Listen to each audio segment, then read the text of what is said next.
Hi, I'm Mara Webster. I am co-founder and head of programming at In Creative Company, and this is the first time that we are joining Girl Rising in collaboration with them. And so we are incredibly thrilled to be part of this year's annual summit. So thank you first and foremost to the entire team behind Girl Rising. We are having a conversation today where we're celebrating the new generation of Hollywood and how they're already shaping the landscape for the generation behind them through the fantastic characters that they're playing on screen. We have the really wonderful Tess Romero, who is the lead actress in Diary of a Future President, where she plays Elena, and Kyndra Sanchez, who is taking over the role of Dawn in the second season of Netflix's The Babysitter's Club. And I wanted to just start by having each of you just give a quick introduction of kind of who your character is and what it is that feels really important to you in the opportunity that you get to portray them and represent them on screen. And Tess, I'm going to start with you. Yeah, so I play Elena on Diary of the Future President, and she's sort of a typical young middle school girl. She's super book smart, she's super studious, determined. She has a lot of those like positive leader qualities about her, which is really nice and admirable. And yeah, I'm so lucky to play her because she has like, she has great representation. First of all, she's like a young girl who, spoiler alert, she grows up to become the president.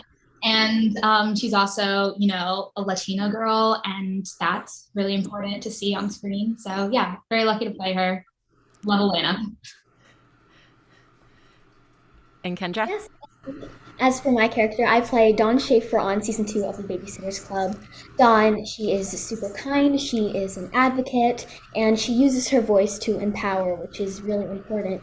And she is very confident, strong girl. She cares for her friends, and I love playing Dawn Schaefer because she is such an empowering character, and I feel like many girls can look up to her as a role model.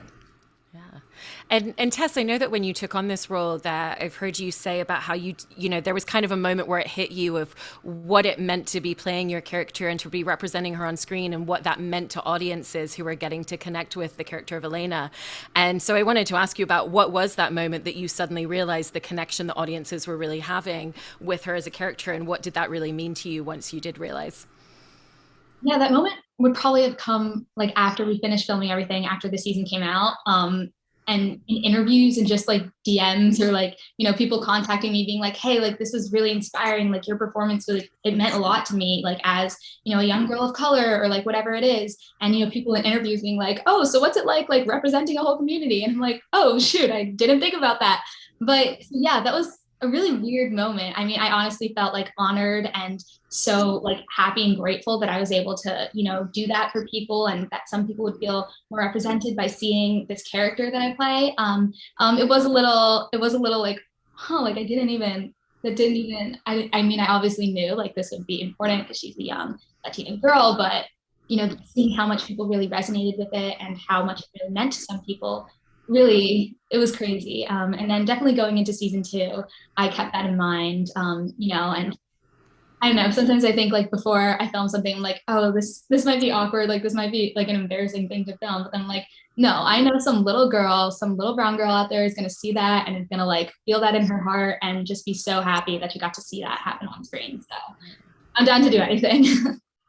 And for you, Kendra, and coming into the second season of this show and playing a character that audiences have already had an opportunity to really connect with and see on screen, did you feel a certain sense of responsibility in coming on board and taking on this character because you have had the opportunity yourself to already be watching the show and already seeing, what this character represents to people? Well, I actually am very similar to Dawn in many ways, and so actually connecting and building relationship with the character was very easy to me, and just bringing it on season 2, I just really hope that the world loves Dawn Schaefer. And in the same way that audiences are getting the opportunity to see both of you on screen, I was interested for both of you in who are some of the people that you really looked to, on screen or in other spaces when you were growing up that really meant a lot to you in terms of representation and spaces where you felt like you saw little aspects of yourself. Well, representation is super important.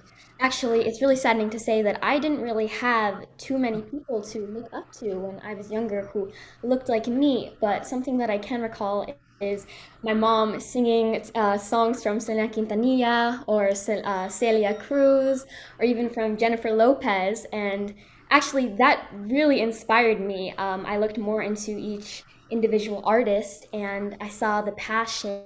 I heard the passion in their voice, and that inspired me to become a musician. Now I have a really strong passion for music. I play the guitar, piano, I sing. I'm working on writing my own song at the moment. So having that really means a lot to me. And another moment I can recall is I was walking in the mall with my mom, and I saw this poster of this model, and this Latina model, and she looked like me but older, and that gave me so much hope. I remember looking up to my mom and asking her, "How can I be like her? How can I be known? How can I entertain people? How can I put myself out there?" I've always loved entertaining people and putting a smile on people's faces. So from there, my mom signed me up for a local acting program, and then I got an agent. I auditioned for an agent, and that's where my journey began. It's amazing. And how about for you, Tess? Yeah, I definitely agree. There wasn't as many shows with, different representation, especially representation for girls of color. When I was, super little, like 8, 9, 10. We're seeing a lot more of it now, which is good, although we still have some room to grow. But yeah, I definitely sort of just clung to the ones that I had. I remember specifically growing up, I watched a ton of Wizards of Waverly Place, and I know Selena Gomez played Alex, and I love the show, obsessed with her, obsessed with Selena. So she was a big inspiration for me. And just her character on the show, I really looked up to. And yeah, it's amazing to see what she's doing now, especially because she's like, she's moved on into more mature roles and is, doing some other cool, crazy things. So yeah, just growing up on like other Disney shows, people like her, people like Zendaya, just young girls that I could sort of see myself in, really inspired. And you've both been working in the industry really extensively since an incredibly young age. So this has been a facet of your life for years. Even all those auditions and all those projects that you've worked on, even if they didn't all make it to screen, there's still an inordinate amount of work that goes into a lot of that. But taking on these characters where you're playing a character and really getting the opportunity to explore them throughout an entire season and live with them for a long period of time, but also that, the responsibility that comes with that, because it's a huge amount of work and juggling a full-time job on a television show, juggling education and school at the same time, all the extracurriculars that you both are so avidly involved in. How has this been a completely different experience for you both over the last year or two in really navigating a lot of the challenges that come with that, and what have some of the specific challenges been? Yeah, it's definitely been tricky to juggle acting and also school and just my home life and being a regular person. I try as hard as I can to just like really separate the two.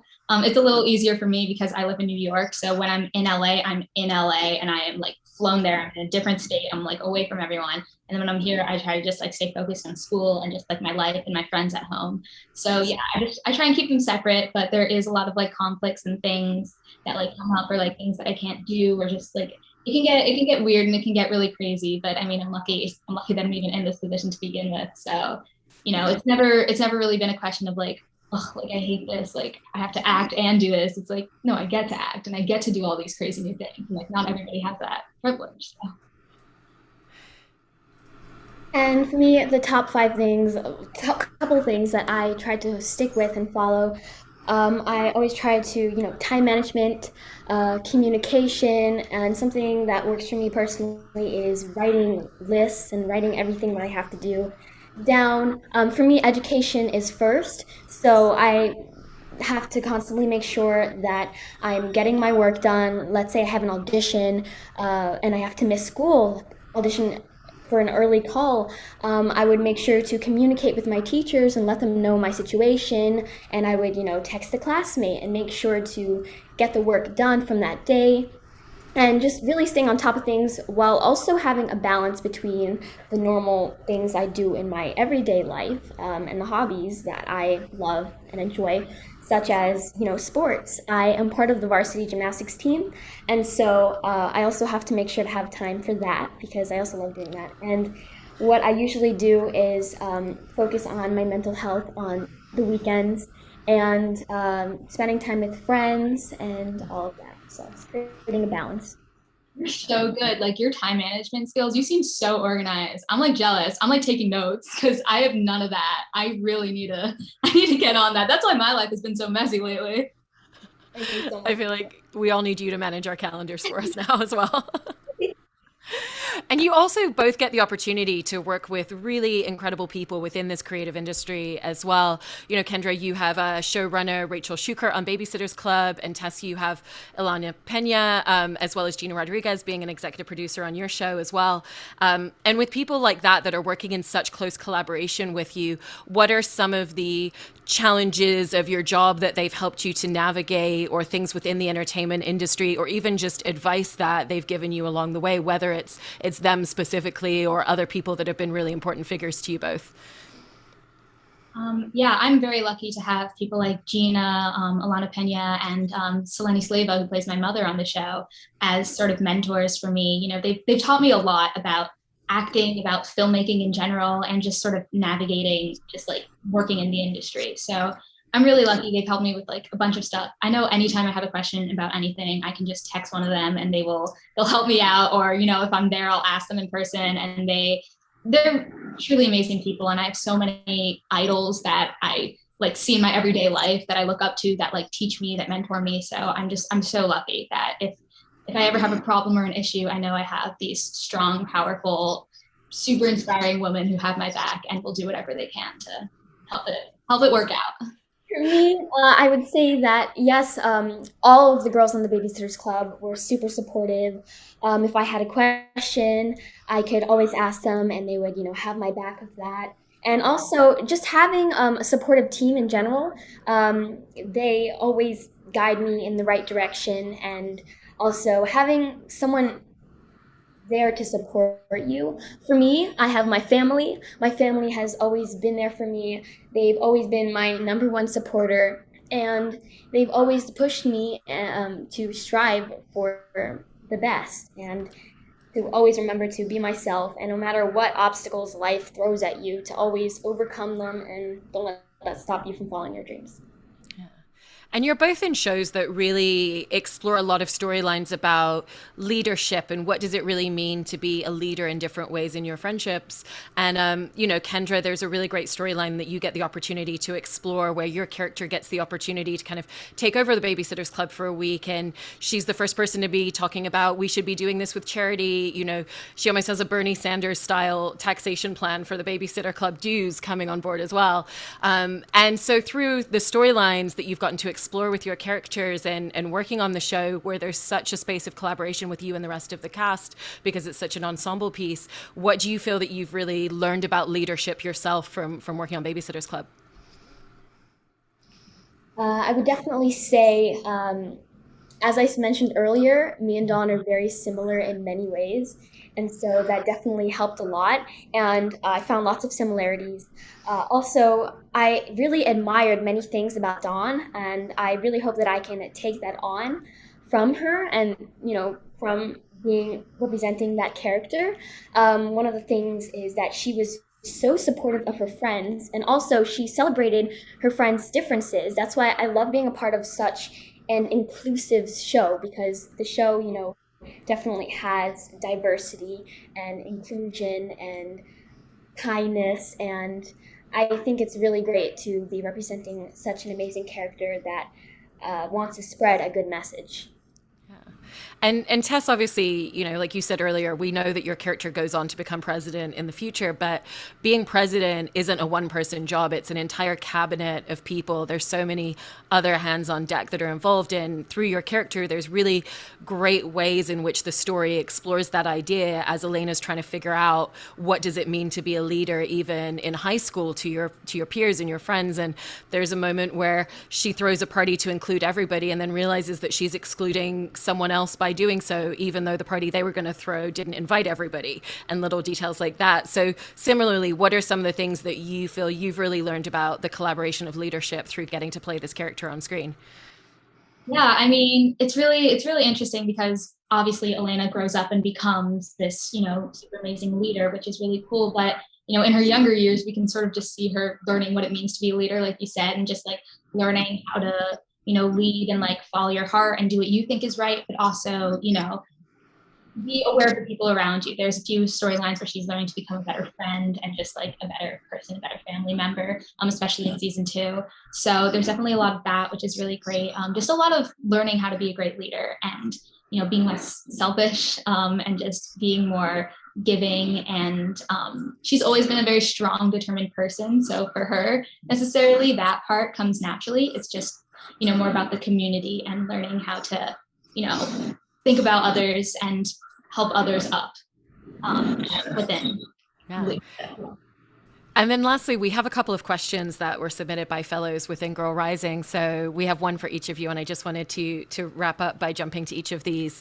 So for you, Kyndra, we have a question from Maria in Portland, Oregon, who's saying, you're the second person to play Dawn in the Babysitters Club, which we were talking about earlier. Was it hard to make this role your own, knowing that another actor had played her before? And what did this teach you about finding your own voice? Well, if you've seen season 1, you know that Xochitl Gomez did an amazing job at playing Dawn Schaefer, and she had her own take on it. And I just really hope that the world gets to see my take on the season 2, playing Dawn Schaefer on the Babysitters Club. Yeah. And then, Tess, we have a question for you from Lindsay in Boston, who's asking, your show is all about looking to the future. The word future is even in the title, but these are really crazy times with COVID and climate change. What are the ways in which you feel optimistic for the future? Ooh, that's a good one. I mean, it's definitely easy, especially in today's culture where you're just seeing all these like really depressing, news articles and tweets and whatever, to just like get really down about what's to come and just like, well, the world's going to explode anyways, and we're all going to die and be sad. So, but I think it is really good to, have hope, which I'm definitely trying to do myself. Just, try and do our best, especially with, climate change and environmentalist stuff, just trying to do your part to help create the world that you want to see, the future that you're hoping for. I think that's a great way to stay optimistic. Just, feel like you're doing something to help, feel like you're actually contributing, instead of just like sitting there and being like, well, this is like really depressing, and you're going to be depressed.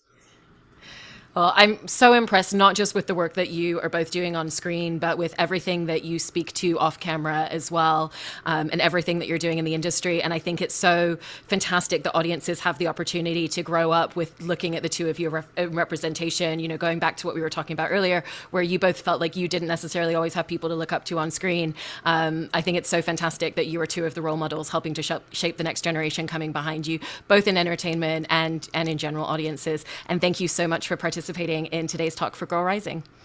Thank you. Thank you for having us. Thank you.